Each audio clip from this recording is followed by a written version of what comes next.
माँ, मैं अपनी सास के साथ एक मिनट नहीं रहूंगी। परेशान हो गई हूँ मैं इस बुढ़िया से। तंग करके रख दिया है। 5 मिनट के लिए आराम नहीं करने देती। पूरे दिन घर में कोई ना कोई काम बताती ही रहती हैं। मैं इतना परेशान हो गई कि अब मैं किसी भी कीमत पर इनसे अलग होकर ही रहूंगी। अरे रश्मि, कैसी बातें कर रही हो बेटा? एक ही तो तुम बहू हो, वो भी सास से अलग हो जाओगी? वो बेचारी कहाँ जाएंगी अकेले? अकेले नहीं है माँ, वो खुद ही 3-4 के बराबर हैं। आप उनको बेचारी ना समझो, बहुत तेज हैं वो। 10-10 रोटी तो दोनों पति पत्नी मिलकर सुबह शाम खाते हैं। मैं बस इन लोगों का खाना ही बनाते बनाते पागल हो जाऊंगी। मेरे बस की बात नहीं है इनकी जी हजूरी करना। बेटी की बात सुन उमा जी परेशान हो जाती हैं। बेटी की बुद्धि पर उन्हें तरस आता है। कितनी छोटी सोच हो गई है मेरी बेटी की। सास ससुर की रोटियां गिन रही है। रश्मि की बात उमा जी को बिल्कुल ही पसंद नहीं आई। उमा जी एक शरीफ और सभ्य महिला थीं, पारिवारिक थीं। परिवार की कीमत उन्हें समझ में आती थी। ऊपर से रश्मि अपने सास ससुर की इकलौती बहू थी। अगर वो भी सास ससुर से अलग होकर रहने लगेगी तो दुनिया समाज ताने तो रश्मि को ही मारेंगे ना, जिसने कि उमा जी की परवरिश पर भी सवाल उठेगा, जो कि वो बिल्कुल ही नहीं चाहती। इसलिए उन्होंने रश्मि को बहुत समझाने की कोशिश की, लेकिन रश्मि बिल्कुल ही अपनी बात पर अड़ गई थी। आए दिन वो फोन पर अपनी सास रुक्मणी जी की कोई ना कोई शिकायत करती ही रहती थी। बेटी के मुंह से लगातार रुक्मणी जी के लिए गलत बातें सुन उमा जी परेशान हो गई। कुछ सोचते हुए उन्होंने बिना बेटी को बताए, उसकी बिना जानकारी में रुक्मणी जी को फ़ोन किया और उनसे कहा, बहन जी, मुझे आपसे बहुत ज़रूरी बातें करनी है। आप प्लीज़ मेरी बातों को ध्यान से सुनिएगा। इस समय मेरी बेटी बहक गई है। उसे दुनियादारी नहीं समझ में आ रही है। उसे सही रास्ते पर लाने के लिए मैंने कुछ सोचा है। कहते हुए उन्होंने रुक्मणी जी को बताया कि रश्मि आपसे अलग होना चाहती है, अपनी रसोई अलग करना चाहती है। ये सुनते ही रुक्मणी जी के होश उड़ गए। रश्मि उनकी इकलौती बहू है। रुक्मणी जी के बस में जितना होता था वो उतना काम खुद ही कर लेती थी। कभी भी किसी चीज़ के लिए रश्मि को बोलती ही नहीं थी। ज़्यादातर घर के काम को खुद ही निपटा लेती थी। खास करके बच्चों को स्कूल ले जाना, ले आना, ट्यूशन ले जाना, ले आना, सब्जियां लाना, घर के राशन पानी की सारी लिस्ट बनाना, पौधों में पानी देना। ये छोटे छोटे काम ऐसे थे जो रश्मि को नज़र ही नहीं आते थे। उसे किचन का ही काम दिखता था। रुक्मणी जी की आंखों में आंसू आ गए ये जानकर कि बहू उनसे तंग आकर अलग होना चाहती है। उन्होंने उमा जी से कहा, फिर बहन जी अब क्या करें? ये तो मेरे लिए भी बहुत शर्म की बात होगी कि मैं अपने इकलौते बेटे और बहू से अलग होकर रहूंगी। यहाँ भी दुनिया समाज क्या कहेगा? फिर उमा जी ने रुक्मणी जी को कुछ बताया और अगले दिन ही रुक्मणी जी अपने बेटे आलोक से ये कह के पति के साथ तीर्थ यात्रा पर चली गई कि उनकी एक सहेली है जो 1 महीने के लिए तीर्थ यात्रा पर जा रही है।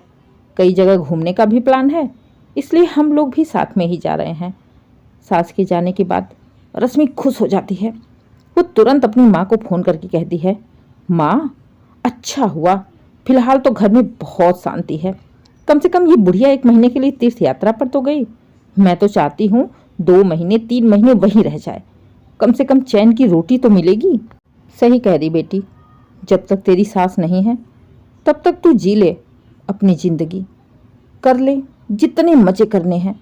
फिर तो तेरे ऊपर पाबंदियाँ लग ही जानी है ना। नहीं माँ, ऐसी कोई बात नहीं है, पाबंदी नहीं होती है। बस दिन भर की किचकिच मुझे पसंद नहीं आती। ठीक है, अब तो नहीं है ना, तब तो तुम कर लो मज़े। जब तेरी सास आएगी तो देखा जाएगा। हाँ माँ, सच में अब रश्मि बिल्कुल ही आज़ाद थी। ना सुबह कोई उठाने वाला था, ना किसी का डर था। सुबह लेट उठती, अक्सर लेट उठने के कारण बच्चों के स्कूल में भी लेट होने लगता। रश्मि जल्दी जल्दी उन्हें तैयार भी करती, नाश्ता भी बनाती, टिफ़िन भी देती। फिर बच्चों को स्कूल भी छोड़ना था। बहुत बड़ी आफत हो गई थी उसके लिए। वो अपने पति आलोक से कहती है, आलोक, मैं जल्दी जल्दी बच्चों को तैयार करती हूँ, तुम बच्चों को स्कूल छोड़ के आ जाओ, तब तक मैं तुम्हारा भी नाश्ता बना देती हूँ।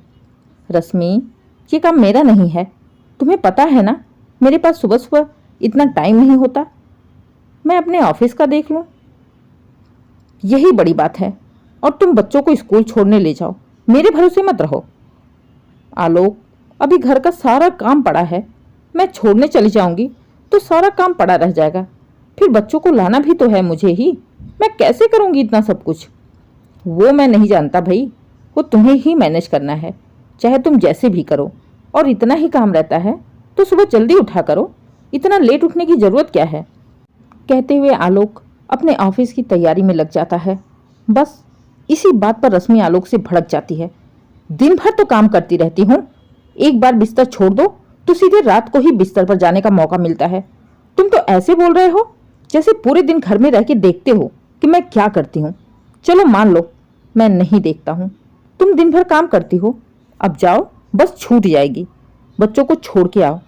रश्मि ने घड़ी में देखा, 7 बजने वाले थे, बस आने ही वाली थी या आ भी गई होगी, भगवान जाने। सोचते हुए बच्चों को पकड़ के भागते हुए बस स्टॉप पर गई। बच्चों को छोड़कर वापस आई। सांस लेने का भी टाइम नहीं मिला कि आलोक नहाकर ऑफिस के लिए तैयार हो गए थे। अब उनका नाश्ता। रश्मि भागते हुए किचन में गई, फटाफट नाश्ता बनाकर आलोक को दिया। आलोक के जाने के बाद रश्मि ने घड़ी देखा, 8:30 बज चुके थे। 6 बजे की उठी रश्मि अभी तक एक गिलास पानी भी नहीं पी थी, और वैसे तो रोज चाय भी पी लेती थी। आज तो बेचारी को चाय भी नहीं मिला था। अब जाकर वो खुद के लिए चाय बनाती है। चाय पीने के बाद दोबारा से लग जाती है अपने काम में। किचन समेटकर, बर्तन धोकर, झाड़ू पोछा करके नहाते नहाते उसे 11 बज जाते हैं। 12 बजे तो उसकी पूजा होती थी। फिर एक ही बार चाहे उसका नाश्ता हो या खाना 12:30 बजे ही होता था। जैसे ही वो खाना खाकर लेटने गई तभी उसे याद आया अभी तो उसे कपड़े भी लगाने हैं। घड़ी में देखा 1:30 बज गए, बच्चों को भी लाना था, सोने का भी टाइम नहीं था, इसलिए भागकर वो कपड़े मशीन में डाली। कपड़े धोने में, सुखाने में बच्चों के लाने का टाइम भी हो गया। दोबारा से वो फिर से बस स्टॉप पर गई, बच्चों को लेकर आई। आने के बाद फिर वही काम, मतलब पूरा दिन रश्मि का ऐसे ही हो गया था कि रुक्मणी जी के रहने पर जो वो आराम से 2-3 घंटे सो लेती थी, अब उसका लगभग खत्म हो गया था। और दिन में ना सो पाने की वजह से वो कुछ चिड़चिड़ी होती जा रही थी। ऊपर से आलोक से उम्मीद थी कि सुबह शाम घर का कुछ काम करवाएंगे। आलोक ना पहले काम करवाते थे, ना आज काम करवाने को तैयार थे, जिसके चलते धीरे धीरे दोनों में झगड़े भी होने लगे। एक तो काम, ऊपर से मानसिक टेंशन। रश्मि पागल होने लगी थी। एकदम से शाम को रश्मि की माँ का फ़ोन आता है। वो कहती हैं, रश्मि क्या बात है बेटा, सास के जाने के बाद तू तो कुछ ज़्यादा ही फ्री हो गई, इतना फ्री हो गई कि अपनी माँ से भी बात करने का मन नहीं कर रहा। कहाँ गई थी? कहाँ जाऊंगी माँ, ये पूछो कैसी हो, हालत ख़राब हो गई है मेरी, 1 मिनट भी आराम करने को नहीं मिल रहा है, पूरा दिन गधे की तरह भाग दौड़ करते रहो। ऊपर से आलोक एक भी मदद करने को तैयार ही नहीं है। ऐसे तो मैं पागल हो जाऊंगी। सबसे ज़्यादा काम तो बच्चों का ही है जो माँ जी संभालती थी। छोड़ ना बेटा अपनी माँ जी को, उनका क्या है, वो अब कौन सा तुम्हारे बच्चों को संभालेंगी।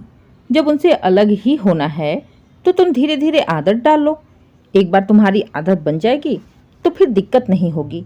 माँ की बात सुन, एक बार फिर से एनर्जी से भर गई थी रश्मि और दोबारा से घर के कामों में लग गई। शाम का चाय पानी, मंदिर में दिया लगाना, सब्जी काटना, खाना बनाना, ये छोटे छोटे काम जो ज़्यादातर रुक्मणी जी ही करती थीं, अब ये सारा कुछ अकेले रश्मि को करना पड़ता था।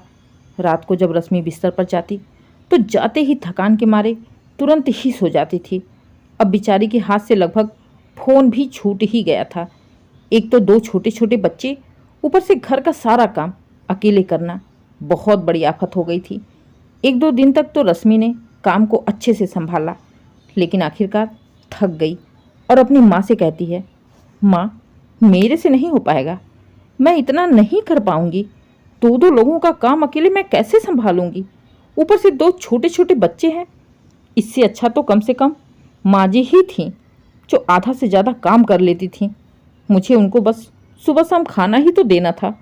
अरे नहीं बेटा, कैसी बातें कर रही है तू, 10-10 रोटी तो वो दोनों पति पत्नी सुबह शाम खाएंगे ही, कितना बनाएगी रोटियां, थक जाएगी इतनी रोटियां बनाते बनाते।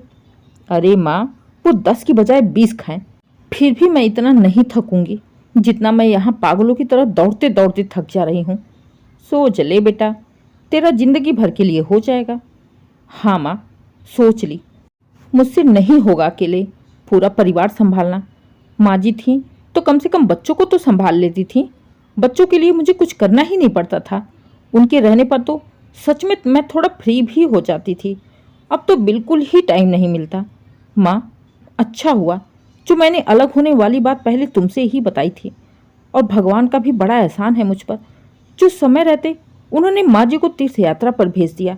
अगर माँ जी तीर्थ यात्रा पर नहीं गई होती तो शायद मैं उनसे अब तक अलग होने की बात कह दी होती। ये सोचो, अगर मैं अलग हो गई होती और उसके बाद जाकर मेरी अकल ठिकाने आती तो फिर मैं किस मुंह से कहती उन्हें एक में आने के लिए। फिर तो ये यही कहती ना, काम करना पड़ रहा है तो एक में ले रही है। माँ, मैं अलग नहीं होंगी माँ, मैं समझ गई हूँ।